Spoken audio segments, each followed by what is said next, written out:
Hey guys, welcome back to Seller Sessions 4 p.m. BST on a Wednesday afternoon, and she's back in the chair. It's been a while since I've seen her, but Amy 𝗿𝗏 is with us. How you doing, Amy? I'm good. Good to see you. Good to be back in the chair. Good. And your partner in crime, Andy, will be joining us very soon. Before we get going, do you want to give the audience, although you've been on the podcast before, give the audience a bit of background on yourself? Yeah. Hello, everyone. I'm Amy 𝗿𝗏. I'm the founder of Amazing at Home e-commerce consulting, and we are really full service for everything you need on your private label e-commerce journey, from concept to launch. We have copywriting, listing optimization, product photography on the service side, and then we also do some consulting. We have a course that helps people get from concept all the way to launch and beyond. And yeah, it's great to be here. Excellent. And okay to say you was at Prosper, great time in Prosper, but you've unfortunately been recovering, haven't you? You caught Big C, but you're back Yes. working hard and stuff. So that took you out the game for a little while, but you're it was like now. a week of cold and flu symptoms, and then the second week, luckily, I was able to test negative, and the congestion was gone for the most part. But the body aches the second week of COVID were terrible. So that was fun. And then just now getting over the long COVID symptoms and all of that. But I'm very thankful to have my health, because I know not everyone came out of that situation. And across the world, not everyone comes out of COVID in such good health. So I'm very, very thankful. Well, good to have you back and safe. I know there's a couple of people like Mina, a friend of the show.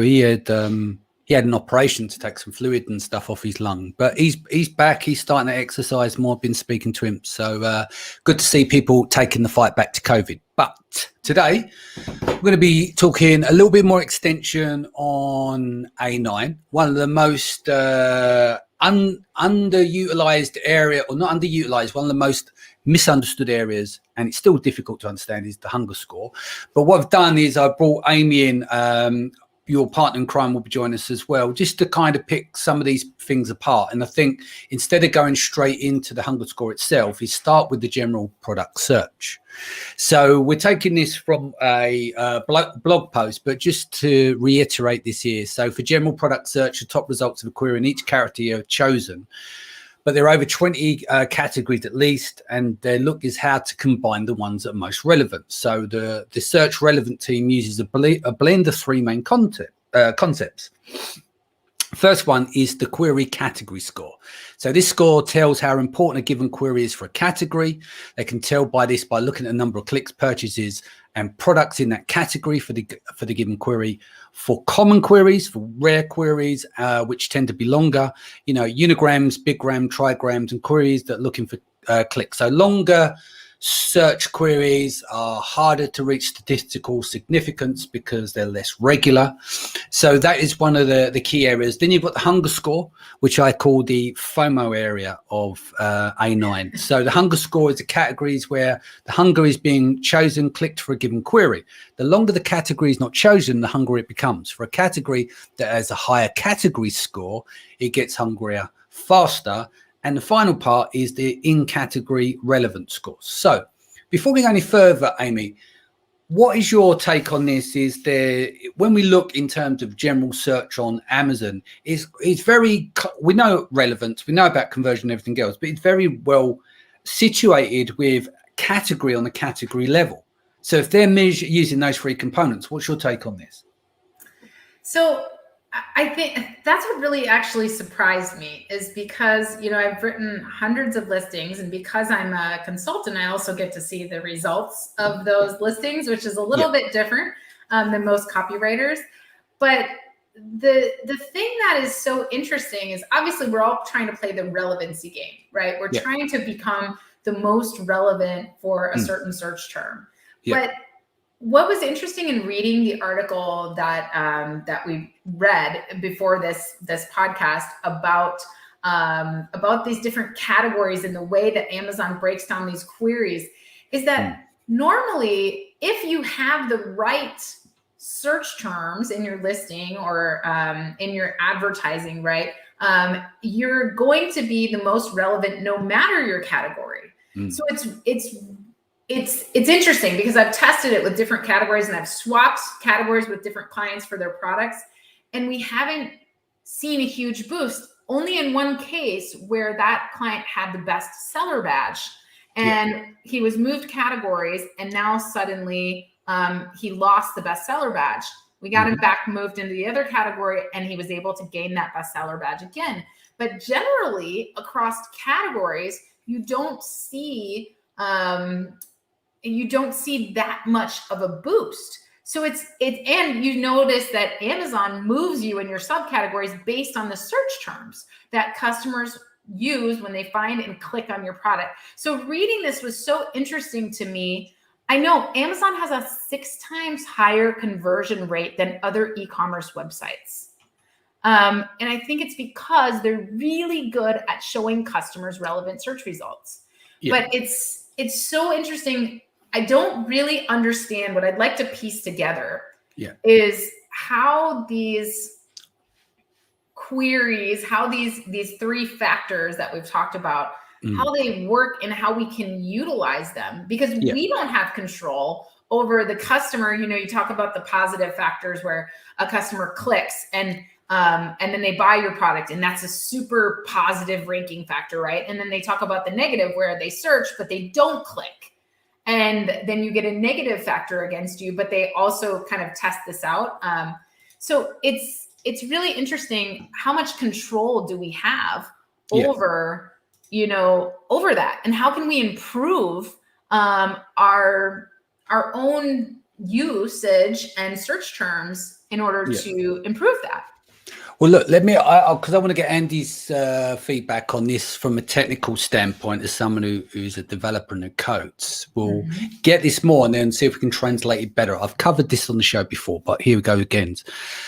So this is the breakdown of how the hunger score works, right? So you've got the category and you've got the query category score. So P stands for pets, M for movie, U for music albums. Initially, the hunger score is set to 0 for everyone. P1 is the highest in category relevant score and is chosen for rank. So you can see here, starts at 0, if you can see that on the screen, starts at 0. The in category relevant score, P1 being pets, is attributed to 1.9. The next one down from that is M1, which is for music albums, is 1.6. Yeah, so that's giving them a rank of 1. But then that has to go through a flow and generate the next run where you'll get to this icon here.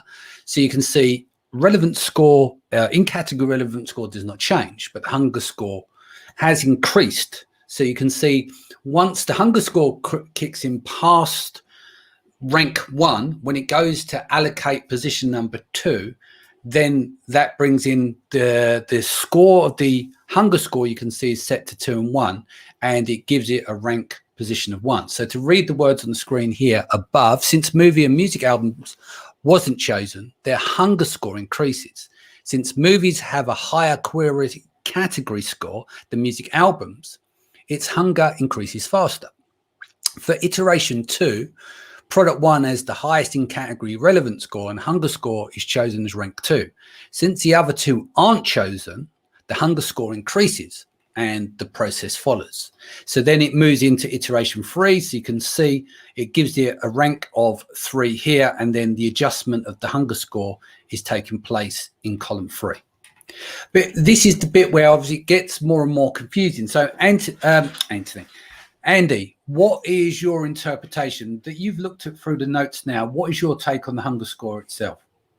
Yeah, so the hunger score itself is, it looks like it's a sub data point of kind of the whole algorithm, right? So the hunger score is surfacing products that may not have surfaced otherwise. Some of the other really interesting things I gleaned from the data and the video and things like that is, one of the things is category is extremely important. It may not matter in terms of like subcategory and stuff, but main category is extremely important.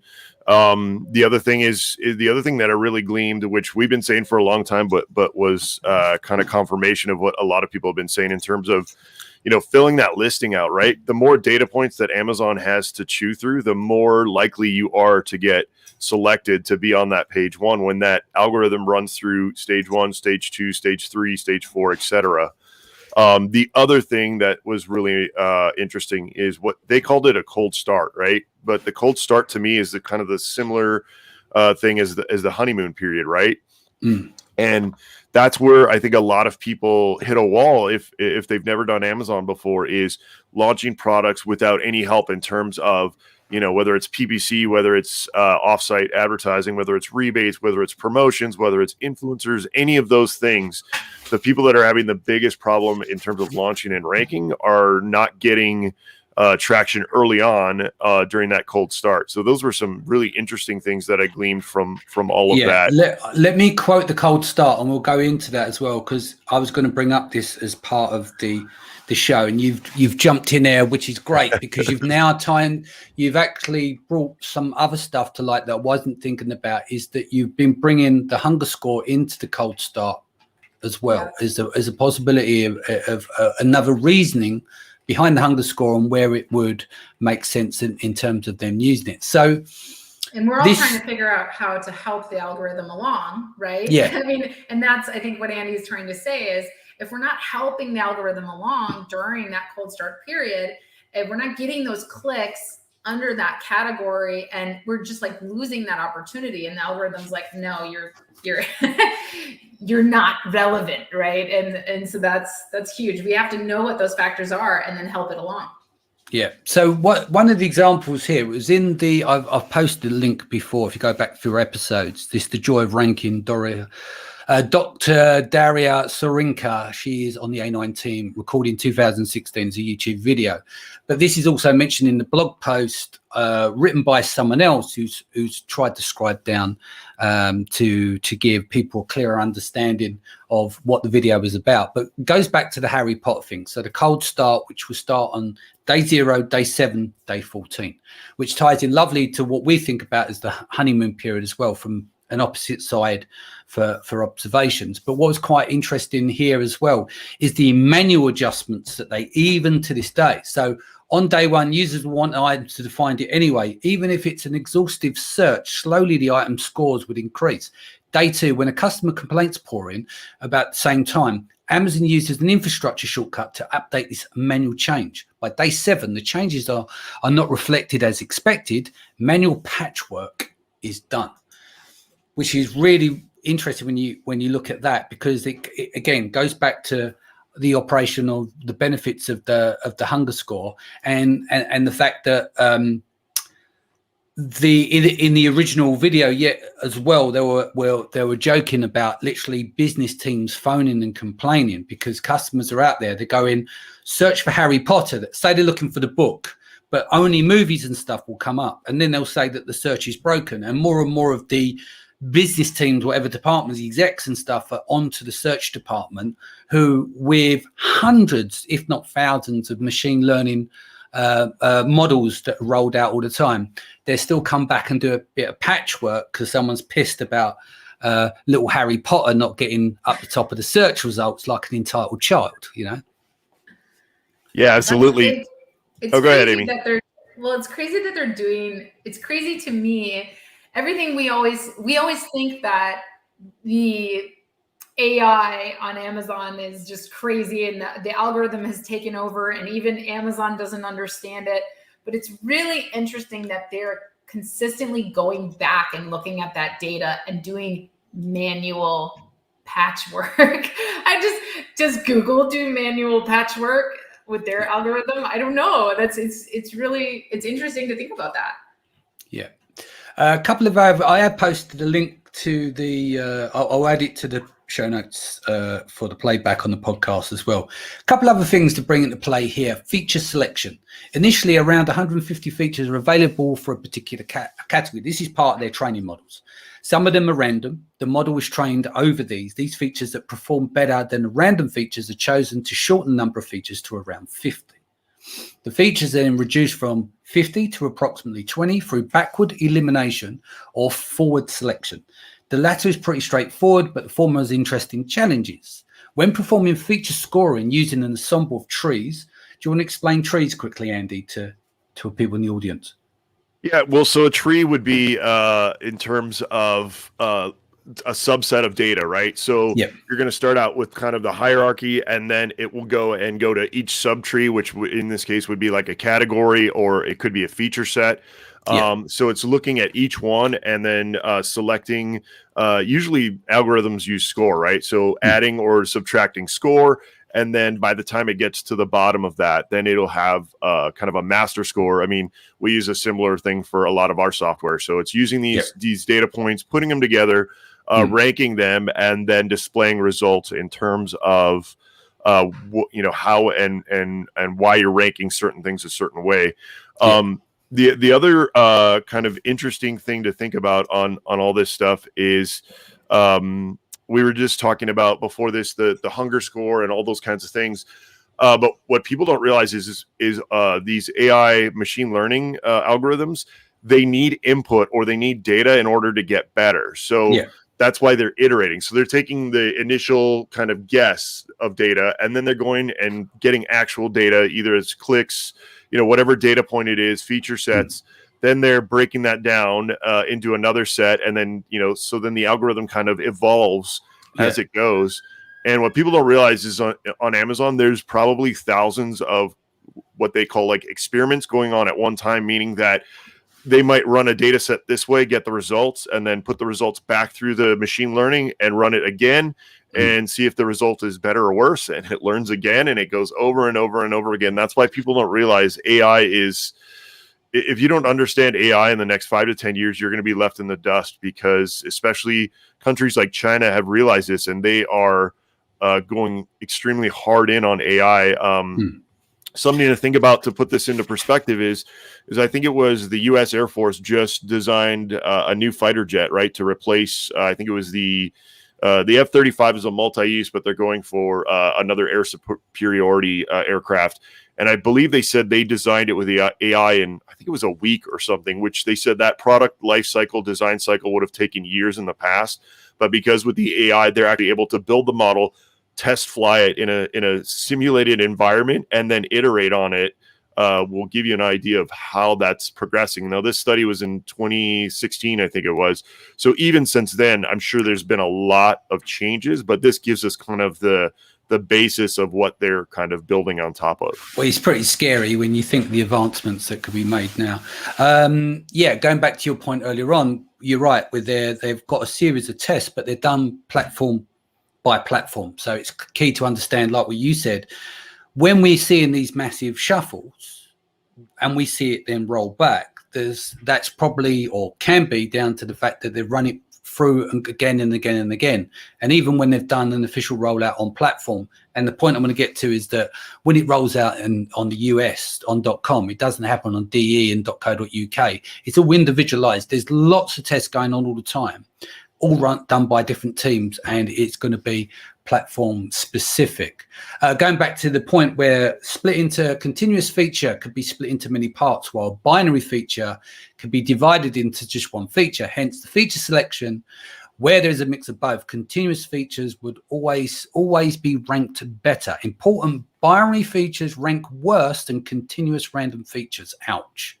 Let's break this out, Andy. I'm going to read it out again, and then you can translate it back to normal human being language.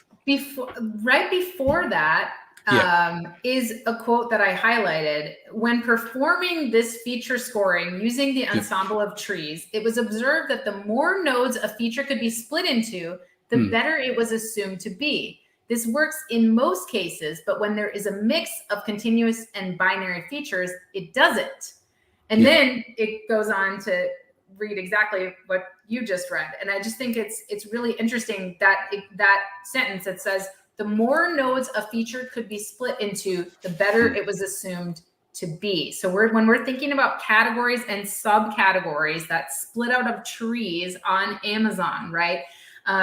They're looking for how many more subcategories can we split this up so that we can be even more relevant. So for those people that aren't, they're looking for the English version of this, right? Think about that, right? They're looking for how many subcategories can we get this to be so that we can give people the most relevant search results. Something else that I've observed searching on Amazon is if you're on desktop it doesn't split you off into subcategory during your search. It stays into all products. On mobile, if you copy the link that you're at on mobile, you will always be split into subcategories. And so it's really interesting how they do different things on desktop as far as that goes, and then different things on mobile. And that's where, when your listing is under a specific category, like Andy was saying, the main category, it really matters, because if a customer is shopping on mobile and your main category is wrong, you're missing that entire audience that could find you. Yeah. Andy, anything to add here? No, I mean, yeah, once again, I mean, the main point here is that, you know, so many people, you know, down to layman's terms, so many people miss out on filling out that listing, right? They're too lazy. They don't go through the more tab and fill in, you know, if you've got, you know, a t-shirt and you don't say that it's cotton, it's blue, it's handmade, it's made in the USA, et cetera, what people don't realize is on each one of these cycles that the algorithm is running, if the customer is looking for one of those elements and your product doesn't have it, it's just going to skip over that or give you a lower score, so you show up lower on the page. And when you're filling out that more details tab with all of those categories, a lot of that stuff indexes as well. But what you should do is go on Amazon and search for your product and look at all the subcategory trees that come up. Use those words. Or use the product categorization tool, I think it is, or the product classifier tool. Use that, because if you search for the product, it's going to show you all the subcategories. So when you're filling out the listing, as Andy is recommending here, look at what Amazon calls it, because that's going to help your listing be more relevant for those subcategories. So have we managed to get to the bottom of the hunger score? It's still no. Well, because it's only one part of the 3 deciding factors, right? We've got. Yeah, I think what they did here is, you know, is this data, you know, Amazon is not going to give away the secret sauce to the algorithm, right? No, so this was so this was just they broke out some points on, you know, because this was an AI conference, so they're breaking out some of the kind of training models and some of the subsets that they're using to get to this data. Andy, they call it showing a little bit of ankle. They're not giving us it all. Exactly. Pulled the trouser leg up and showed a little bit of ankle. Exactly. And we're left to work out the rest. Yeah. Exactly. So, I mean, nobody knows for sure unless you work at Amazon. But to me, what they're doing is with that hunger score is they're surfacing products without human interaction that normally may not, you know, come to that first page. So that hunger score is, you know, to me, it looks like it's kind of a check and balance in terms of having a product be buried forever, right? So, in other words, you know, say I'm selling Bluetooth earbuds, right? And I launch the product, I don't get a lot of traction, but maybe in my features, I have something that's a little more unique than something. And maybe, you know, the first 10 people or 100 people that search it don't see my product. And then they pop it up there after the 100th search because nobody's seen it, but it is fairly relevant for the search. And then somebody clicks and buys it. Then the next iteration, that thing's gonna, you know, that product's going to now move up to a higher rank, and then they'll run that all over again. And then that hunger score might drop or might get, come back up again, because I assume that if they re-rank it from that hunger score, then they probably zero it out again, and then they do that whole process over again. And maybe it moves up, maybe it moves back down again. So I think that's... So it's using the lucky spin, effectively. The hunger score can operate as a lucky spin. It rises it up, and suddenly, if it takes off and grows some legs, therefore Amazon will attribute to that. If it doesn't, it gets spun back down, and then it gets randomly brought back into play at some point in the future. Yeah, I mean, absolutely. But, you know, once again, you have to realize there's, you know, thousands of other data points that they're using, but that looks like one of the main ones to keep the catalog fresh, to make sure that products that may otherwise have been buried forever because of the algorithm, of the way they've, you know, filled the listing out or whatever, might never be seen, right? So this is kind of surfacing products to make sure that there's maybe this hidden gem that's there that nobody would find otherwise, and it would just be buried forever. Yeah. But I think it's important to remember that. Sorry, Amy, go on. Oh, it's okay. I think it's important to remember too that the hunger score is one of 3 of these queries. It's a combination of those three is used to decide which product, which listing appears at the top of a general product search query. So a combination of the query category score, the hunger score, and the category relevance score. But we have category in two of those. And then the hunger score, as far as I read it, is more related to customer activity after you're appearing in those searches. Yeah, because behaviors drive rankings on Amazon. It's a customer behavior that they're measuring. But if we don't get the category right in the first part by filling out our listing and all of that, then we're missing those searches, and we don't even have a chance for the hunger score to work out in our advantage, right? Yeah. And that's it. This is why we're here, to pick these apart. And I think we've done, or used to have done a good job of this today, because I was still struggling it with my head. And so that's why I wanted to throw it out to people. It's like, what else can we do to dive into this and try and get a better, answers moving forward.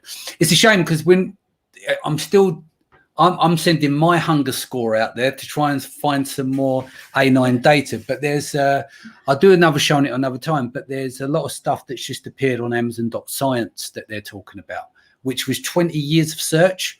I need to pick it apart for the useful bits, but maybe we can kick that around in a couple of weeks.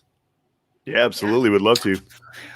Joe is gone on to say 85 to 95% of the listings that I see are not complete. Has always been that way, and I've always made an issue about it with people. The lowest hanging fruit for any seller is filling out their listings completely. True. Anything these guys want? I would like to add to that. Like, you've got to have the listing with all the right category, but if you don't have the traffic, you're not going to get your page to index properly and be relevant, and you're not going to feed the hunger score so that you're feeding the category score and all of that somewhat, but you're not going to feed that hunger score, and so you're not going to have that perfect medley of the three to get it going, right? And that's why that's the other reason why the cold start / honeymoon period is so important, right? Because once Amazon's got those scores for you, even if you change your listing, sales history, all that kind of stuff doesn't change, right? You can change your listing to maybe get some better relevance and maybe change the category or something like that. Even though with Amazon now, that's much harder than it used to be. You have to justify why you want that category change. But that's why that people don't realize, so many people don't plan for the launch, right? And the launch is one of the most important things in terms of making sure you got relevant keywords and phrases, making sure you got the traffic, making sure you got the pictures, everything great out the door, because you only have that one time ever when you launch that ASIN to kind of make that first impression, right? It's like going on your first date and showing up, like with hair like this, I should probably I'll pass on, otherwise, rather than showing up in a suit, cleanly shaved, smelling nice, with a pocket full of money to buy her as many drinks and caviar as she wants, that's kind of how you have to see is you have to show up ready at the ball in terms of your listing to make sure that you give that really good first impression. Yeah. And he just talking about dating in 2021. Are you glad that you're married? Oh God, I tell my wife every single day, I say, thank God. And I tell her also, well, there's that and having 3 children, right? So I said, hey, we're never breaking up, because there's no way in hell I'm being a single dad for three little ones. So, we're going to figure it out. We're going to figure it out. Right. Just before we go, should we just go over how the match set is generated? It's the last bit of we might as well cover it. I have my little bit highlighted. Go on then. You kick things off. Talk about what you got highlighted. People filter things different. So we've covered so far how, the algorithm works in terms of what listing gets put at the top of search. It's a combination of those 3 factors, with the hunger score really helping the long-term stage of your product on that page that's the most relevant for you, right? But then we have to think about the customer. The customer comes on Amazon and they're like, okay, I'm going to go to sports and outdoors, and then I'm going to search for this fishing pole, and I'm going to sort by customer reviews.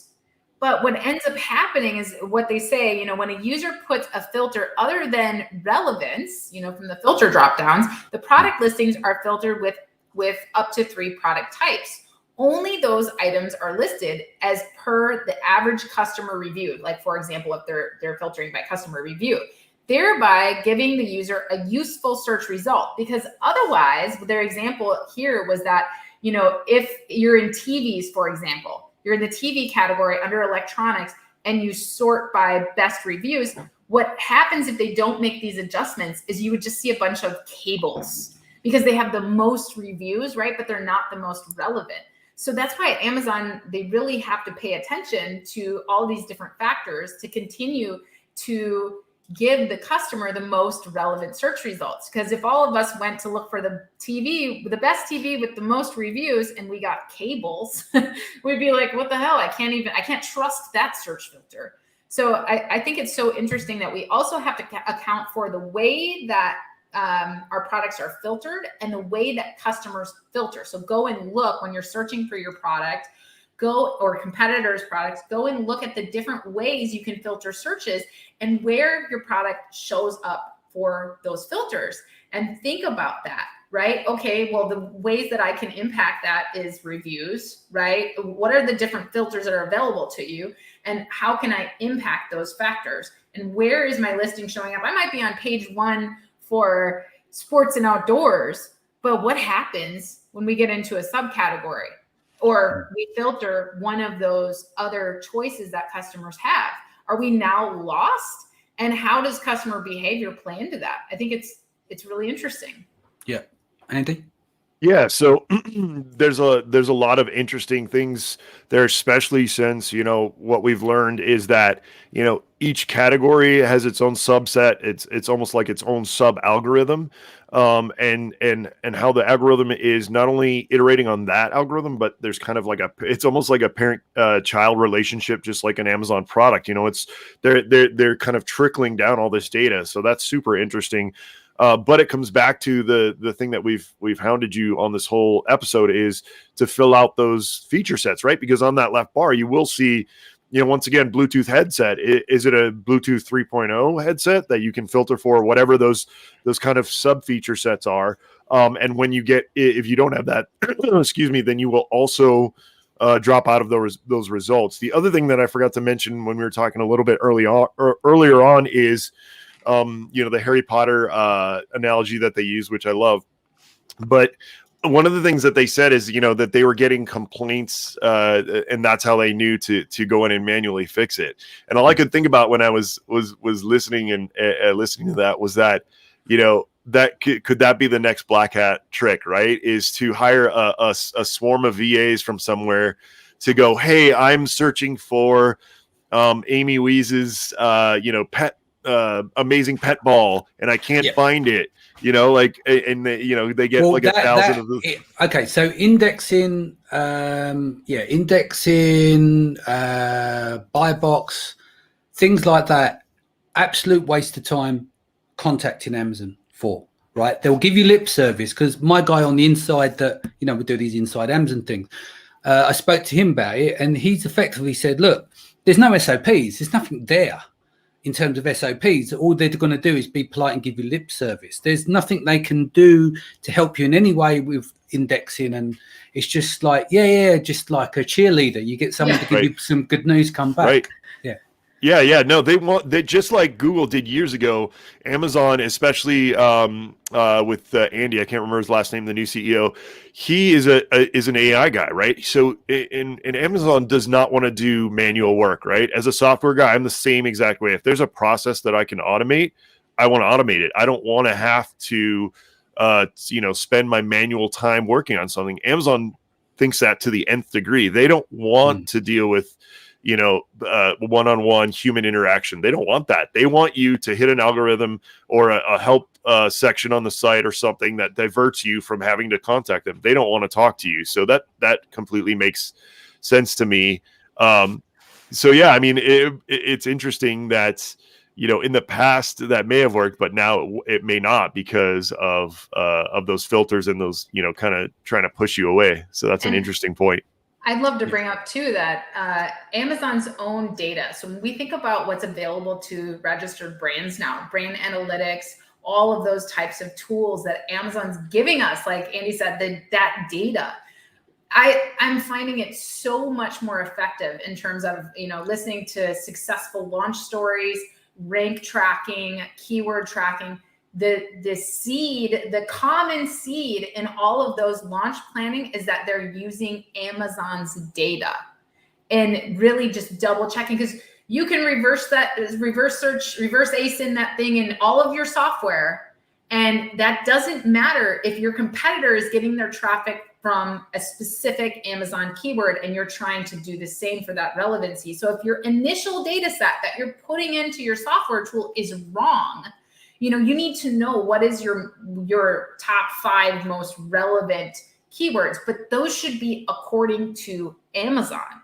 If you're trying to rank on Amazon, it's just like trying to rank on Walmart, right? Like people were just copying their Amazon listings over, and they were actually like losing traction because they were just doing that. And Walmart has their own algorithm. So wherever we go, we need to study that. We need to look, what are those subcategories in that tree? What is available in the more details tab?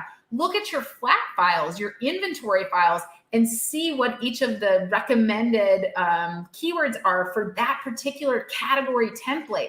Amazon is giving you the data, but so many people aren't using it. And so it's just, I've seen in really successful launches, the key thing is that they're getting their data first from Amazon, and then they're using the other tools to fill in the blanks. Indeed. On that note, I think we've pretty much covered everything. Amy, what's the best way that people can reach you?